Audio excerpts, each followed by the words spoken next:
Ya, Assalamualaikum warahmatullahi wabarakatuh, pendengar dan pemirsa Pro 1 RRI Makassar dimanapun berada. Bersama saya Arfan kembali menyapa Anda di program Mozaik Indonesia untuk hari ini. Dan kali ini saya akan temani Anda dengan berbincang ya terkait kebun tetangga ya. Dari namanya ini agak sedikit unik, kebun tetangga ya. Dan saya sudah bersama dengan Mas Sukron ya. Salah satu founder mungkin pendiri atau owner dari kebun tetangga yang tepatnya ada di Samata, Kuah, Sulawesi Selatan. Assalamualaikum Mas Sukron. Waalaikumsalam. Nggak apa-apa nih saya panggil Mas Sukron ya. Siap. Apa kabar dulu? Baik. Oke, boleh cerita dulu nih Mas.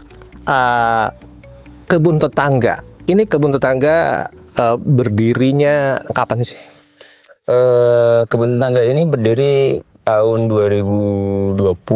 Jadi dikenalkan oleh pemilik lahan dengan lahan ini. Habis itu mereka mengajak bahwa ayo kita punya lahan, bagaimana kalau kita kelola. Nah, akhirnya dari situ kita mencoba nih mengolah lahan ini. Yang awalnya masih belantara, kita coba perbaiki pelan-pelan, ada akses jalan, ada beberapa rumah yang kami kelola untuk jadiin difungsikan untuk membentuk kebun gitu. Jadi lahan ini ibaratnya sebuah lahan yang tidak terproduktif ya saat itu 2020. Ya. Backgroundnya sendiri Mas Sukron sebelumnya memang farmer atau gimana? Jadi kalau backgroundnya sendiri saya adalah penyelam. Saya instruktur penyelam. Instruktur penyelam justru? Ya, jadi saya mengajar orang kebanyakan di daerah pesisir. Di mana daerah-daerah pesisir itu susah dengan berkebun, susah dengan pangan. Nah, itu menjadi daya tarik bagaimana mereka survive dengan pangan. Nah, dari situlah saya banyak belajar bagaimana mengelola pangan dan menanam. Nah, akhirnya saya bisa mengelola sebuah tempat berkebun di pesisir-pesisir ini. Ada beberapa daerah yang kami buat kebun. Nah, dari situlah ilmu-ilmu pangan, dan saya punya banyak teman-teman yang lebih banyak duluan berkebun daripada saya. Oh ya? Ya, jauh lebih pintar daripada saya. Makanya saya dengan mudahnya cukup, saya mau menanam ini, bagaimana caranya, saya mau buat ini, seperti apa caranya, treatmentnya. Mereka sudah punya pengalaman, saya tinggal mengaplikasikan pengalamannya mereka saja. Oke. Anda dapat lokasi, tantangan untuk berkebun di sini. Ya.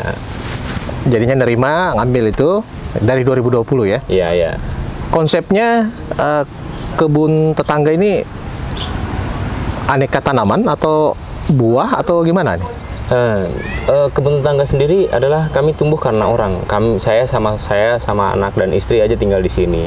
Terus habis itu apa yang kami kelola, sebenarnya yang kami kelola adalah apa yang dibutuhkan untuk keluarga kami dulu. Yaitu kami menanam untuk sayur yang sekitar, yang bisa kami tanam dulu lah, yang bisa kami kelola gitu. Seiring bertambahnya permintaan, seiring tambahnya orang berkunjung, akhirnya ada keminatan mereka, boleh nggak saya ikut berkebun? Oh boleh, kita buka lahan pelan-pelan untuk mereka. Terus habis itu saya mau hasil panen sayurnya buat saya beli. Akhirnya kami tahu apa yang kami selama ini tanam bisa kami lebihkan untuk orang-orang yang membutuhi. Oh gitu. Nah, dari situ berkembang lagi. Kayaknya kami serius deh mau berkebun di sini. Bagaimana caranya gitu? Oh ya sudah, akhirnya kebun tetangga ini menerima bagi siapapun yang ingin berkebun di sini. Datanglah teman-teman Umar Khalifah dari Polman. Oh ya? Ya, mereka dari Polman datang ke sini mau ikut berkebun. Ada teman-teman homeschooling. Kami minat dengan menjadi petani. Bagaimana kalau kami belajar di sini? Boleh. Mereka membuka lahan juga di sini. Jadi kami membuat, kalau di dalam tatanan bahasanya mungkin kebun kolektif lah. Yeah. Nah, dalam kebun kolektif ini kami menerima mereka mau memakai brand sendiri, mereka mau menunjukkan apa yang identitasnya mereka, silahkan gitu. Toh juga kita mengolah tanah yang sama gitu. Oke. Manfaatnya kita rasakan bersama gitu. Itu aja sih. Yeah. Untuk item tanamannya sekarang yang ada di sini apa-apa saja nih? Dari situ kami akhirnya mempunyai pattern. Ada tanaman-tanaman yang dipesan orang untuk kita tanam, ada yang memang kami budidaya. Nah, di sini kami punya budidaya cabai, kami punya bunga telang, rosella, terus habis itu selada pakcoy kami rutin untuk menanam terus. Sama Itu aja kayaknya. Oh, kalau bunga-bungaan kami ada marigold, zinnia, bunga matahari. Kami juga rutin untuk gunakan awalnya untuk pengusir hama karena kami di sini kan berkebun secara alami. Nah, ternyata ketika ada kunjungan, boleh dong bunganya kami bawa ke rumah. Oh, boleh, silahkan. Gitu. Oke, jadi mencoba untuk menerapkan berkebun secara alami gitu ya. Berbagai jenis tanaman sesuai kebutuhan dan juga permintaan gitu ya. Pengelolaannya kan tentunya dari Mas Sukron dan rekan-rekan yang ada di sini secara swadaya, memutar ya. Apa yang dijual gitu ya, apa itu kembali lagi untuk pakai tanam lagi, beli bibit. Itu masalah bibit dan juga perawatannya itu Mas Sukron sendiri dan teman-teman yang jadi upayakan. Kami membagi beberapa divisi di sini kan. Ada manajemen. Ya, akhirnya kan kami ada yang memang fokus untuk divisi produksi, ada yang fokus untuk menanam, ada yang fokus untuk mengolah, ada yang fokusnya untuk membuat tanah. Jadi kita mengompos gitu. Nah, terus habis itu kita ada ternak juga. Jadi akhirnya kita kebun kolektif akhirnya melihat bahwa saya ambil perannya yang untuk ngurusin tanaman, saya ambil perannya untuk ngurusin ayam gitu. Nah dari situ kita akhirnya terbagi juga. Kita membuat goals 1 bulan kami harus menghasilkan 1,3 ton kompos. Bagaimana caranya, bagaimana pengoperasiannya. Jadi kami membuat fasenya adalah bagaimana caranya, misalnya yang mengompos ya. Orang yang mengompos kita bisa menutup operasional pengomposan, mesin bisa bayar sendiri bensinnya. Terus habis itu naik level lagi bagaimana ketika yang mengurus bisa mendapatkan upah. Nah setelah itu kita naik level lagi bagaimana orang yang mengantarkan sampah juga bisa mendapatkan reward. Jadi dia ngantar sampah, dia dapat kompos gitu-gitu. Nah pola-pola tumbuh berkembang bersama inilah berkembang bersama. Tumbuh berkembang bersama ini yang membuat kita tidak membuat polanya di awal, tapi kita membuat target-target kecil yang akhirnya tahu bahwa kayak gini nih, kayak olahan kebun ini lumayan nih kalau kita bangun kedai. Nah akhirnya kita membangun kedai di sini, hasil kebun kami jual gitu. Teh telang serai kami banyak yang minat. Nah akhirnya dari situ dia mau buka pasar baru, boleh nggak kami ambil untuk kafe kami. Dari situ juga terbuka. Oke, saya mungkin mau fokus nih Mas Sukron terkait budidaya tanaman dalam pot.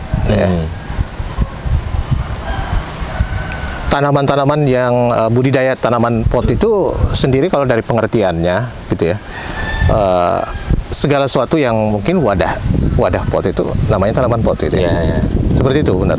Iya, karena kan misalnya kan kita bilang pot ini wadah menanam kan. Wadahnya ya. Wadah menanam. Mau wadah menanamnya di manapun, mau dia bentuknya kotak, mau dia bentuknya besar, mau di dalam tandon, selama dia berada dalam wadah ya sudah itu menjadi wadah untuk menanam gitu. Pastinya mau dimanapun apapun bentuk wadahnya, yang kita fokuskan adalah tanahnya kan. Menanam itu kan bukan sekedar tentang tanamannya, tapi tentang tanahnya.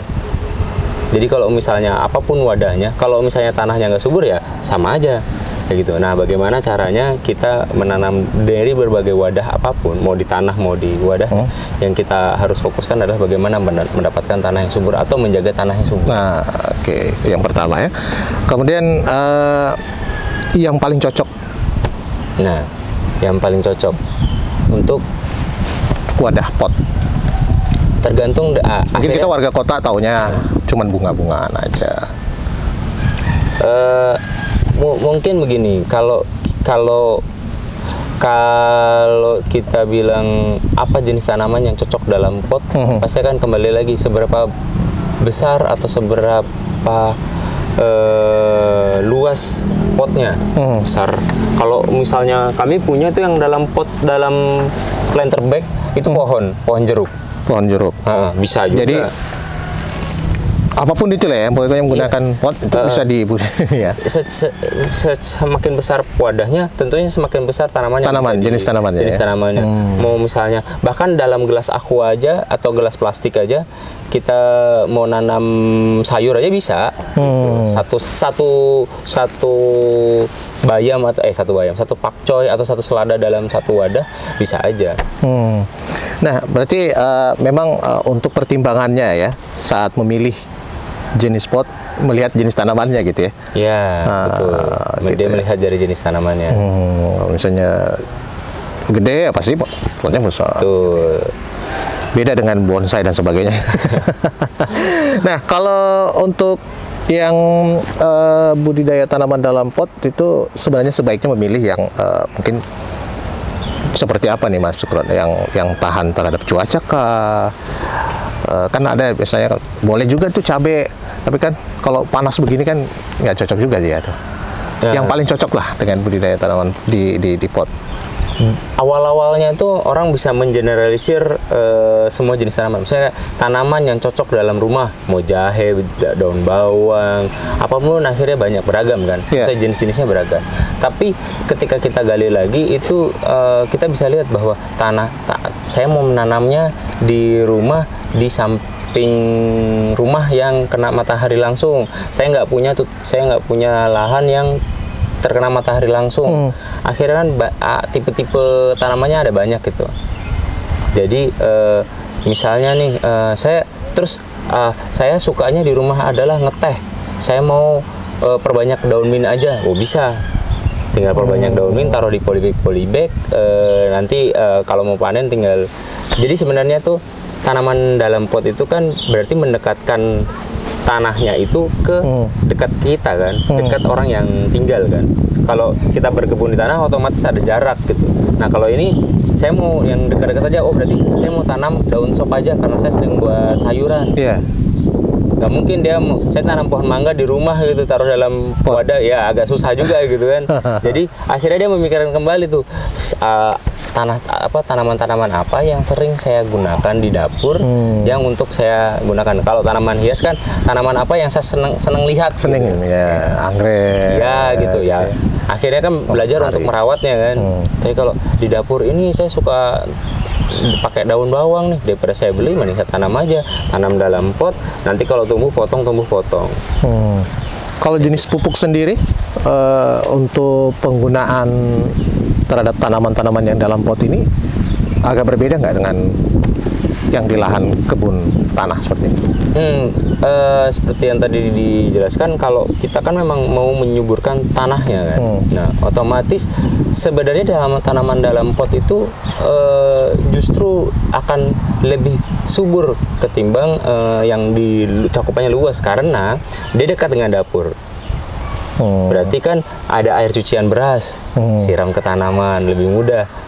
Harus jauh, ini tinggal habis cuci, taruh di wadah, disiram. Habis itu sisa-sisa dapur, ya sudah saya komposin aja di sebelah pot saya. Nanti setelah sudah jadi kompos saya taruh di atas pot saya. Jadi harusnya sih lebih mudah karena ruang untuk mendapatkan pupuknya itu dekat juga. Kayak gitu. Terus masalah umum nih, tanaman-tanaman pot yang sering mungkin perlu diperhatikan, ataukah hama atau penyakit untuk tanaman pot? Sebenarnya yang disepelekan itu adalah waktu. Misalnya ini yang beberapa kasus yang kami pernah dapati adalah dia pengen berkebun hidroponik. Karena suka sayuran, apalagi selada. Saya mau dapat selada segar di rumah saya. Secara kemampuan untuk membeli alat hidroponik, mau untuk menyemai segala macam, dia beli. Tapi ternyata dia tidak punya waktu untuk merawat. Dia nggak bisa ngelihat abimixnya, monitor segala macam. Jadi sebenarnya tanaman-tanaman dalam pot ini dia harus lebih banyak perawatan ditimbang tanaman-tanaman yang berada di perawatannya lebih intensif. Iya, karena kan sering disepelein kan, ntar aja disiram deh gitu, atau ntar aja deh Nah harusnya itu ketika dia masa dekat, berarti ada tanggung jawab di situ gitu. Nanti ketika itu kan pasti akan lebih mudah notice, bisa, kok cabai saya tiba-tiba busuk nih, wah ada apa ini? Gitu. Jenis-jenis hama atau penyakit apa itu yang biasa paling sering? Misalnya kayak tanaman cabai dalam pot tadi. Biasanya sih busuk buah. Ya, musim hujan atau terlalu lembab. Pengaruh. Ya, terlalu lembab, disiram terus, akhirnya akarnya lembab, jadi busuk buah. atau misalnya ternyata saya di sekeliling saya tuh banyak belalang. Saya tanam sayuran saya dimakan belalang. Bisa juga. Nah, harus ditutup. Kalau nggak mau pakai pestisida buatan, kita bisa tutup dengan plastik insect net gitu, yang seperti yang kami lakukan gitu, itu juga bisa. Kemudian pencahayaan juga termasuk gitu ya, pencahayaan tadi berpengaruh besar ya pada ya. Nah,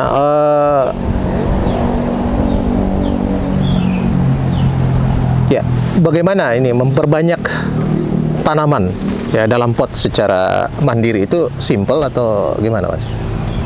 Simple, tapi kembali lagi ke waktu dan lahan.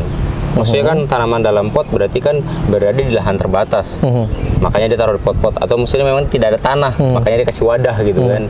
Nah, bagaimana cara memperbanyak? Ya berarti kan akhirnya saya tanam sayur-sayur. Wah, sayur saya kalau dalam satu pot kecil-kecil atau satu botol mineral terlalu banyak, ini ribet nih. Mending saya buatin satu wadah besar gitu. Jadi sekalian gitu. Jadi bagaimana memperbanyak justru dari segi si pemilik rumah atau yang penyuka menanam ini, dia mau apa saja yang tanam kurang banyak. Wah, saya harus buat, ada yang buat pakai rak, ada yang mau buat raknya potnya dalam rak, ada yang dia menggantungkan di pagar gitu. Nah, terus nanti dari situ kan akhirnya tuh konsumsinya, oh saya tuh butuh tanah kompos lebih banyak daripada yang saya hasilkan di dapur. Pilihannya adalah dia mencari tanah kompos yang baru di tempat yang baru, atau dia bersabar, saya tunggu kompos saya dulu deh berhasil baru saya campur lagi untuk media tanam saya. Tanaman apa yang mudah diperbanyak dan cocok nih untuk pemula memulai budidaya tanaman pot? Kalau apa yang cocok berarti apa yang sering dikonsumsi. Misalnya dia suka konsumsi bayam atau kangkung gitu, berarti bisa itu. Tinggal dibeli bibitnya, diperbanyak, tumbuh subur, selesai dipanen. Atau kayak tadi tuh yang daun bawang, daun sop, yang mana yang ada di pasar, tinggal beli, tanam kembali bisa.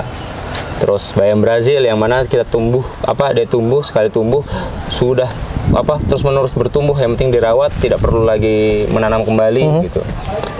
Jadi pilihannya itu tadi, apa yang mudah adalah mana yang mudah dibeli bibitnya, atau ambil yang sudah ada di pasar terus dibibit ulang. Jahe, kunyit, serai gitu kan.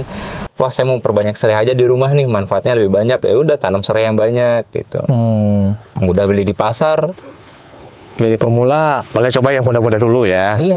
Jangan langsung yang ini ya, yang ribet. Nah, yang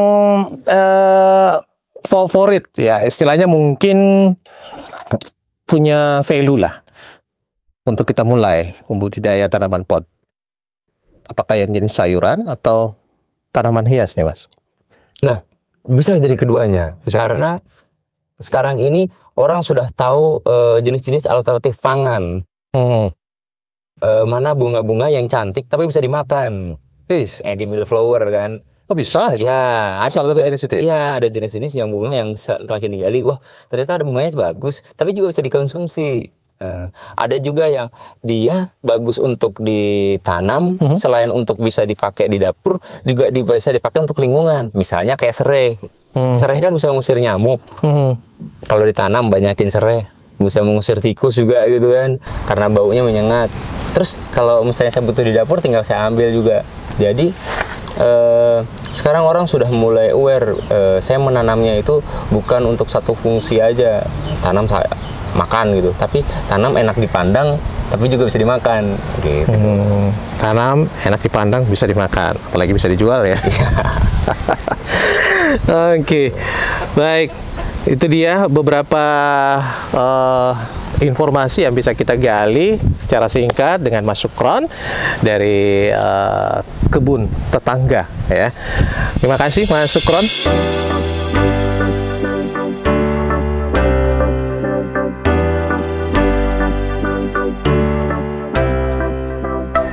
Saat ini telah menjadi tren membuat mini garden dengan tanaman dalam pot.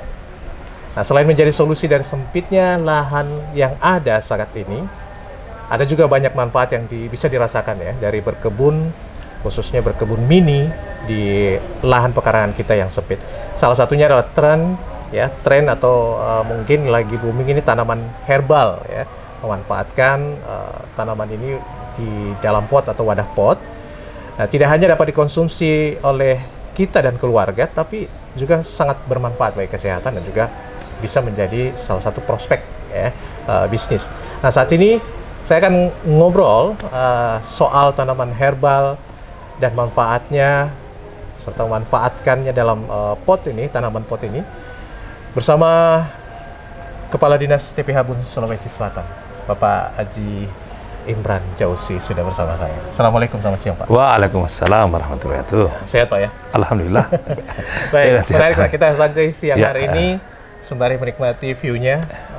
Banyak jenis tanaman-tanaman dalam pot ini, tapi saya mau fokus dulu nih pengembangan tanaman herbal di dalam pot di zaman sekarang nih ya. Mengingat keterbatasan lahan tadi yang saya sudah ungkapkan.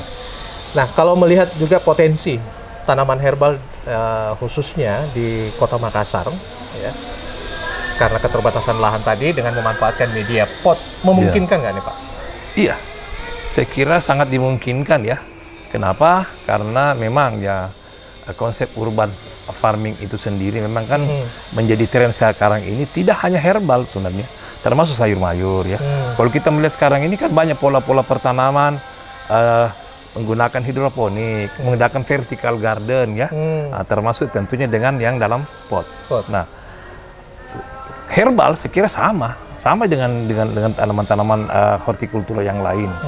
Dalam keterbatasan lahan, khususnya di perkotaan, ini menurut saya ini menjadi sebuah alternatif yang menarik gitu bagi para pecinta tanaman, bagi orang-orang yang ingin betul-betul memanfaatkan lahan yang sempit ini untuk pertanaman. Jadi saya kira herbal ini menurut saya sebuah tanaman yang menarik untuk kita kembangkan, khususnya di perkotaan ini. Jadi tidak ada kendala ya? Tidak ada kendala. Pot, halaman, bisa juga jadi alternatif tadi, vertical garden. Iya, betul. Oke.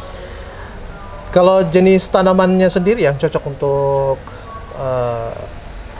herbal yang dikembangkan di Kota Makassar, seperti apa? Saya melihat kalau yang untuk cocok itu ya seperti jahe, ya, kunyit, ya, lengkuas, serai, gitu saya perhatikan ya. Kemudian ada juga kayak daun miana, itu bisa tumbuh-tumbuh di pot-pot bunga ya. Ada juga daun mint itu. Daun mint. Kumis kucing ya dikembangkan. Saya kira ini adalah tanaman herbal yang populer di kalangan kita, maksudnya di keluarga-keluarga kita. Nah, ini sangat potensial untuk ditanam dalam pot yang itu bisa kita manfaatkan. Nah, dukungan dalam hal ini program mungkin yang telah dilakukan oleh Dinas TPH Bun Sulsel ya Pak. Ya, sosialisasikan bagaimana manfaatkan herbal dalam pot ini pada masyarakat. Ya, saya kira memang selama ini kita banyak melakukan edukasi ya. Kami memiliki unit salah satu balai UPT, yaitu UPT Penyuluhan. Selain itu memang ada juga bidang yang menangani ini, yaitu bidang hortikultura. Nah, saya kira kolaborasi dari bidang dan UPT ini lah yang selama ini sangat aktif ya, sangat gencar untuk melakukan sosialisasi ke masyarakat kita. Meskipun kita posisinya adalah provinsi ya, namun yang memiliki wilayah itu kan adalah kabupaten kota. Tapi kami juga selalu berkoordinasi dengan teman-teman kabupaten kota untuk bagaimana memanfaatkan ya lahan-lahan pekarangan ini untuk pertanaman herbal. Jadi model sosialisasi, edukasi, termasuk mulai kita bermitra misalnya dengan PKK gitu ya. Saya kira ini juga akan bantu mempercepat proses pemanfaatan lahan pekarangan untuk tanaman-tanaman herbal. Mensupportnya dengan regulasi juga gitu? Iya, saya pikir memang ini penting untuk regulasi. Namun demikian sampai saat ini kita belum sejauh itu. Kita belum masuk kepada regulasi yang betul-betul sifatnya mengikat. Kita lebih banyak tahapnya dalam bentuk edukasi, sosialisasi. Ada kemudian ya dalam juga membangun kesadaran-kesadaran baru, khususnya masyarakat kota untuk memanfaatkan lahannya. Tapi ke depan saya kira ini penting untuk kita kuatkan dengan regulasi. Meskipun sebenarnya kita sekarang ini dalam tahap membangun atau mempersiapkan regulasi untuk pengembangan hortikultura. Nah, tanaman herbal kan bagian dari hortikultura. Jadi saya kira juga ini akan nantinya diberikan pengayaan atau muatan-muatan bahwa yang kita ingin bangun juga ini dengan konsep pengembangan kawasan hortikultura ini tidak hanya yang selama ini berbasis buah dan sayur, tapi sekiranya juga harus ada herbal di situ. Ya. Melihat potensi juga, kalau herbal kalau berbicara Provinsi Sulawesi Selatan, cukup luas begitu Pak, potensi. Kalau kita melihat ya kemarin itu ada program nasional membangun taman herbal di Sumatera Utara yang digagas oleh Menko Marves ya. Itu tuh hampir semua provinsi kan diminta untuk berkontribusi mengirimkan herbal-herbal yang spesifik daerahnya gitu. Nah, kami alhamdulillah sempat mengirim juga, kami memberi bantuan, mengkoordinir kabupaten kota untuk kita kirim ke Sumatera Utara, ke Medan, yaitu dengan luasan 1.000 hektar. Itu adalah proyek nasional. Nah, apa artinya? Bahwa kalau kita melihat ternyata ya ini potensi herbal di Indonesia besar sekali potensinya. Dan Sulawesi Selatan juga kita menggali dari kabupaten kota juga ada gitu. Nah, oleh karenanya pada acara apel siaga kemarin bulan lalu kami Provinsi Sulawesi Selatan ini sudah mencanangkan taman herbal. Taman herbal yang bekerja sama dengan tim penggerak PKK Provinsi Sulawesi Selatan. Apa tujuannya?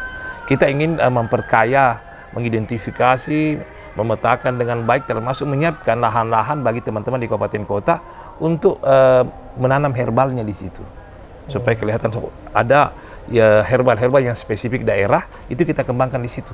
Jadi tidak hanya sebagai edukasi, tapi juga bahkan nanti ke depan menjadi wisata. Ya. Jadi dalam hal ini mungkin seiring yang dijelaskan tadi Pak Imran, berarti ada upaya dari menjalin kerjasama begini Pak ya juga.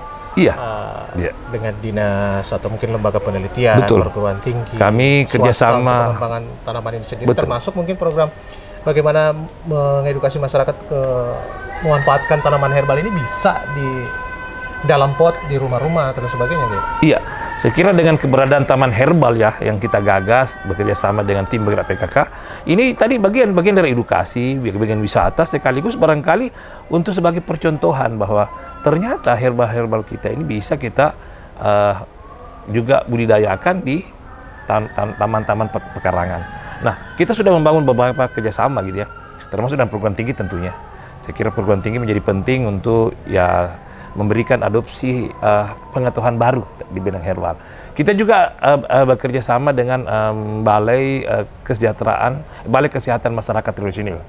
Ini mereka inilah yang dibawa Kementerian Kesehatan ya, yang aktif mengembangkan ini herbal, buat olahan-olahan ya, seperti minuman-minuman rimpang yang selama ini kita kenal gitu ya.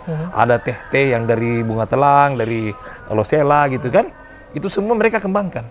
Nah, saya kira dengan model kerjasama ini boleh jadi nanti kita akan bisa nanti memberikan mensuplai mereka, sekaligus mereka akan mengolah dan ini menjadi dipasarkan untuk masyarakat kita di sini. Saya kira prospeknya bagus ke depan. Prospeknya bagus ke depan, begitu ya. Artinya ini satu upaya yang memang harus top down, harus segera dikawal nih Pak ya. Betul. Bagaimana tanaman herbal ini bisa menjadi potensi ekonomi yang baik dan juga tentunya bermanfaat. Nah, sudah saat ini dikembangkan tanaman herbal, mungkin kalau di sekitar kita lihat ini apa saja nih Pak yang sudah dicontoh untuk dikembangkan di sini? Ini kan adalah ruang hortikultura ya, taman hortikultura kita. Sehingga kalau kita melihat sangat beragam di sini yang ada. Hortikultura itu kan ada 4 domain besarnya ya, yaitu tanaman buah-buahan, sayuran, tanaman obat, dan apalagi satu tadi, dan bunga ya, bunga. Nah, saya kira tanaman di sini hampir lengkap ini. Kita coba membuat miniaturnya barangkali. Kalau kita melihat di situ ada tanaman buah ya, buah nangka, ada pisang ya, sukun di situ. Kemudian tanaman-tanaman hias juga ada di sini. Di belakang itu kalau kita ada sayur-sayuran ya. Ada juga sayur kita tanam di sini, ada juga herbal. Artinya ini adalah miniatur. Dan di sini juga kita akan melihat bagaimana proses pertumbuhan yang ada. Dan sebenarnya yang menarik itu bahwa kenapa ini persoalan ini menjadi penting menurut saya, ini tanaman herbal ini tidak hanya dalam aspek budidayanya ya, apakah dia berada di tanah atau misalnya di pot. Tapi yang harus kita pikirkan memang bersama-sama ini adalah peluang pekerjaan baru, khususnya bagi para petani-petani milenial kita. Kenapa? Karena pengolahan yang selama ini yang menjadi kunci tanaman itu bisa diproduksi dengan lebih banyak, itu yang belum terlalu banyak tersentuh di Makassar ini. Kita melihat bahwa belum banyak, beda dengan di Jawa ya, industri jamu itu kan sudah berkembang luar biasa. Sementara kita di sini ya belum banyak lah, meskipun sudah ada tapi belum banyak sebanyak yang kita bisa lihat di Jawa misalnya. Kalau kita punya banyak resep-resep obat tradisional yang menggunakan herbal juga ya dari nenek moyang kita di Sulawesi Selatan, tapi tidak diproduksi dengan dalam jumlah banyak gitu ya. Hanya dipakai oleh keluarga-keluarga karena menjadi warisan leluhur ya. Bahwa ini misalnya kalau diare kita menggunakan jambu batu ya, daunnya ya, daun jambu batu itu hanya ya istilahnya menjadi sebuah pengetahuan saja. Tapi ketika itu mau diproduksi banyak-banyak, saya kira belum kita lakukan di sini. Nah, kenapa saya memandang penting untuk kita bisa mengajak para generasi muda kita? Kenapa? Karena para generasi muda kan itu biasanya kreatif, mengolah dan yang paling utama adalah memasarkan. Nah, mereka kan sekarang ini pola-pola pemasarannya secara digital. Nah, kita berharap ini dengan pengolahan herbal ini yang dikembangkan melalui rumah-rumah, melalui pekarangan-pekarangan yang ada dalam pot. Nah, ini ketika bisa diolah, itu bisa dipasarkan oleh para generasi muda kita. Nah, sehingga bisa jadi lebih membumi lah ya, bisa lebih massal untuk diolah. Baik, mungkin sebelum saya berpisah dengan Pak Imran Joshi, yang dipesankan mungkin kepada masyarakat kita, khususnya perkotaan, kabupaten kota yang ada di Provinsi Sulawesi Selatan, bagaimana tanaman herbal ini bisa mulai digalakan ya, selain tanaman sayur, bunga hias, sebenarnya tanaman herbal paling tidak bisalah di pekarangan Anda. Ya, saya tentunya berharap ya pada masyarakat kita yang masih memiliki lahan pekarangan yang belum termanfaatkan dengan baik, silahkan dimanfaatkanlah dengan baik, dan pilihannya tanaman herbal saya kira sebuah pilihan yang cerdas. Kenapa? Karena prospek kedepannya dengan ekosistem bisnis nanti yang lebih baik, maka tentunya tanaman herbal ini akan menjanjikan tidak hanya untuk pemenuhan kita sebagai keluarga dalam hal obat-obat tradisional, tapi memiliki nilai ekonomis yang tinggi. Manfaatkan dengan baik. Manfaatkan dengan baik. Ya. Terima kasih Pak Imran Joshi, Kepala Dinas TP Habon Provinsi Sulawesi Selatan, sudah bersama kita di siang hari ini. Dan untuk obrolan lebih lanjut, saya akan berbincang lagi ya dengan narasumber saya berikutnya. Tetap bersama kami. Kita lanjut ya kebersamaan kita siang hari ini masih dari Dinas TP Habon Provinsi Sulawesi Selatan. Saya kali ini bersama Pak Sarijudin, Pak. Iya, ya? Pak. Iya. Okay. Kalau Pak Sarijudin, mohon maaf, posisi di sini? Saya fungsional pengawas mutu hasil pertanian, Pak ya. Hasil pertanian. Jabatan itu sebenarnya awalnya dari kepala seksi tanaman sayur dan obat. Tanaman sayur tapi dan obat. Tapi ada regulasi berubah dari subkoordinator kembali lagi menjadi fungsional pengawas mutu hasil pertanian. Okay. Itu hanya namanya beda, Pak, tapi itu posisinya hampir sama aja, Pak. Baik, saya mau fokus ke tanaman herbal. Ya. Iya, Pak. Di sini ada beberapa jenis tanaman herbal, Pak, yang dicontoh di tempat ini, Pak. Apa saja yang bisa dijelaskan mungkin, Pak? Tanaman herbal apa yang ada di tempat ini sekarang lagi di kalau tanaman herbal itu, Pak, tanaman atau katakanlah tanaman obat yang sudah dikembangkan oleh Kementerian Pertanian, baru beberapa jenis itu sudah dianggarkan melalui Kementerian Pertanian dari tahun ke tahun, Pak. Selain itu masih dalam skala tingkat rumah tangga. Yang pertama adalah tanaman kunyit, Pak. Kunyit itu tanaman herbal, Pak, yang sudah populer seluruh Indonesia. Itu dikembangkan melalui Kementerian Pertanian melalui anggaran APBN. Selain kunyit, Pak, ada jahe. Jadi itu dua tanaman herbal, Pak, yang sekarang menjadi binaan Kementerian Pertanian setiap tahun dianggarkan untuk ditanam di masing-masing kabupaten kota. Karena itu dianggap paling, apalagi kemarin, Pak, habis karena kita COVID, itu sangat bermanfaat itu tanaman jahe. Makanya permintaan tinggi, Pak, harga tinggi, akhirnya animo masyarakat untuk menanam jahe hampir seluruh kabupaten kota, Pak. Jadi itu tanaman khususnya jahe. Mungkin jenis jahe apa nih, Pak? Ada jahe merah Pak. Jahe merah Iya, itu ya? iya jahe merah Pak, paling banyak orang menanam. Itu bantuan memang langsung dari Kementerian Pertanian Ada Pak. bantuan ya? Ada bantuan. Tapi tahun ini Pak enggak ada lagi. Sekarang Kementerian Pertanian sekarang fokus ke peningkatan sumber daya pangan, terutama tanaman padi dan jagung. Oke. Tanaman jahe ya? Jahe, iya Pak. Oke. Jahe banyak Pak. Oke. Melihatnya untuk saat ini kan kita fokus ke tanaman pot. Iya.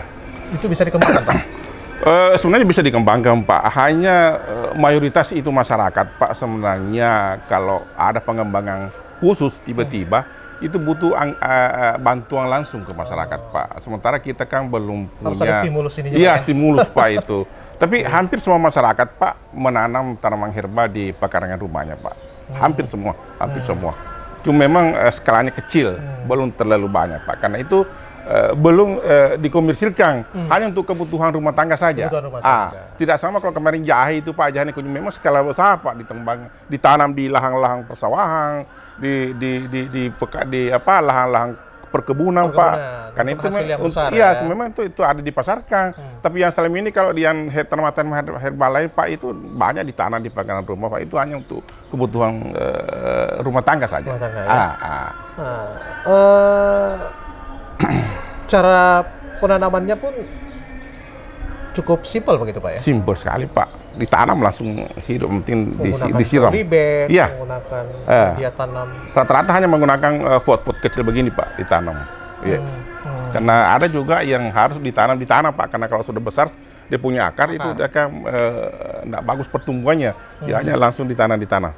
Seperti itu yaming apa semua itu pimping apa itu banyak semua.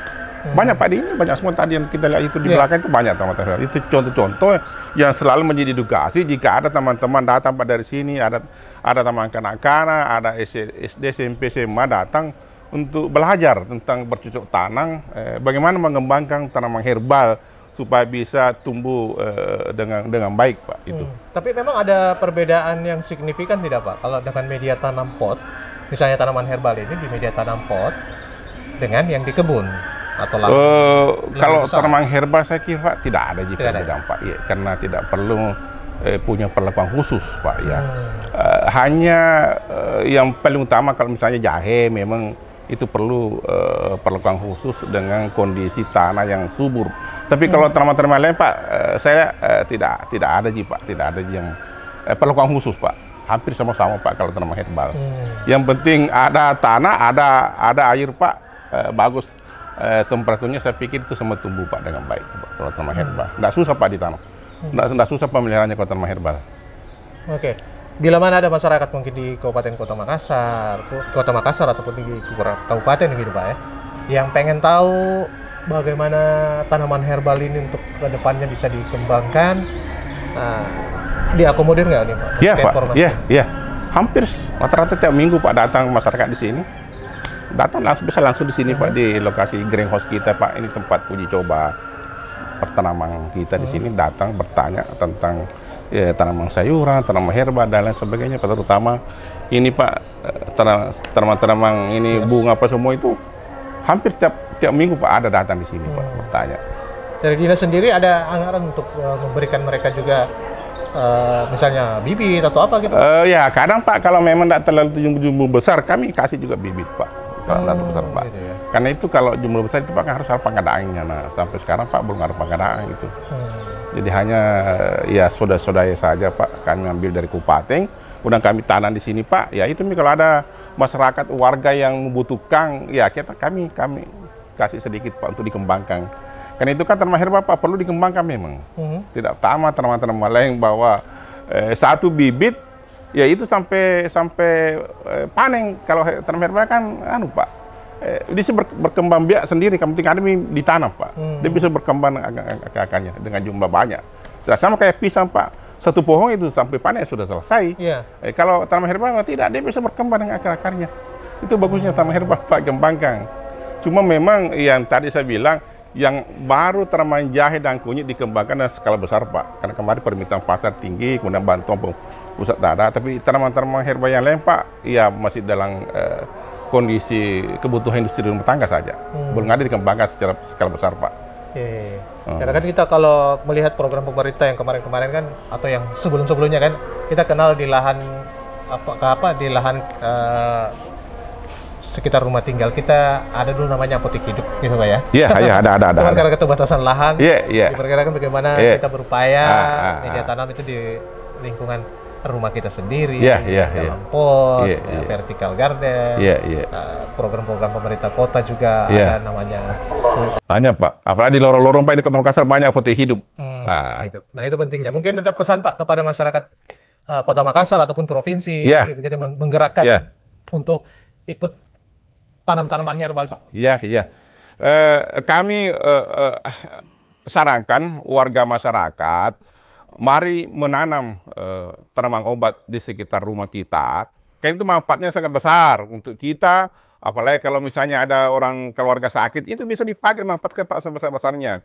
Sehingga kami sebagai petugas dari Dinas TPH Bung menyarankan semua masyarakat untuk menanam tanaman herbal di pekarangan rumahnya. Walaupun skala kecil, tapi ada yang bisa dimanfaatkan sehingga kita bisa sehat, sejahtera, dan aman dan selamanya. Baik.